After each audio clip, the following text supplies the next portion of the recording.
You know, in this incredibly connected world we live in, the whole idea of where we belong is being turned completely upside down. Today, we're going to dig into how these new ways of finding our tribe are changing our lives, sometimes for the better and sometimes, well, for the worse. Okay, let's get into it.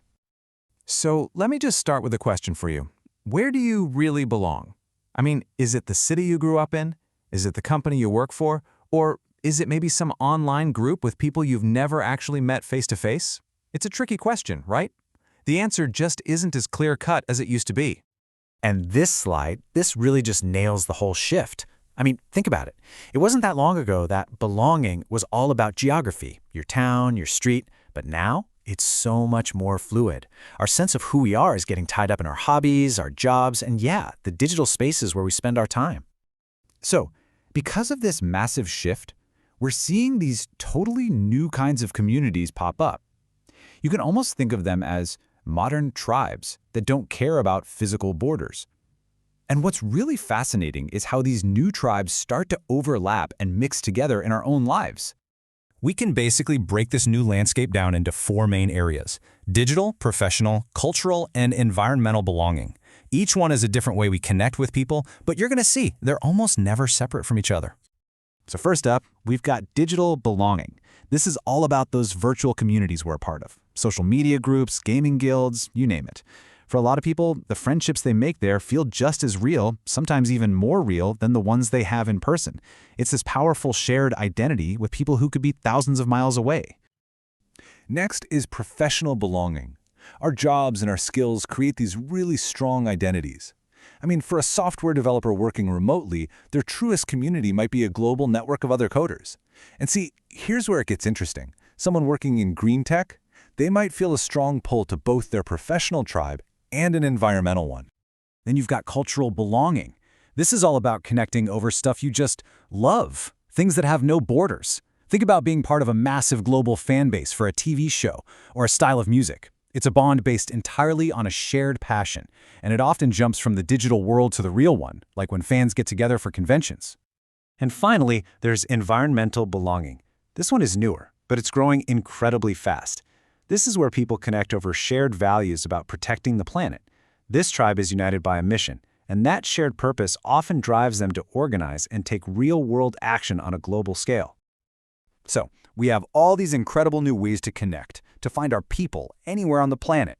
But, and this is a big but, with all this freedom comes this really tricky challenge. It's like an identity paradox. These new tribes can be so empowering, but they also carry the risk of breaking our sense of self and community into a million little pieces. This paradox really is a two-sided coin. On the one hand, you've got the promise of empowerment, all these new chances to connect and show the world who you are. But, on the other hand, there's the peril of fragmentation, this very real danger that our traditional local communities get left behind. Let's talk about the good stuff first, the upside. These new communities are amazing for cultural pluralism. You know, a gaming community brings together players from all over the world, and that creates a real acceptance of diversity. It empowers us as individuals to find a group that just gets us, outside of whatever box we were born into.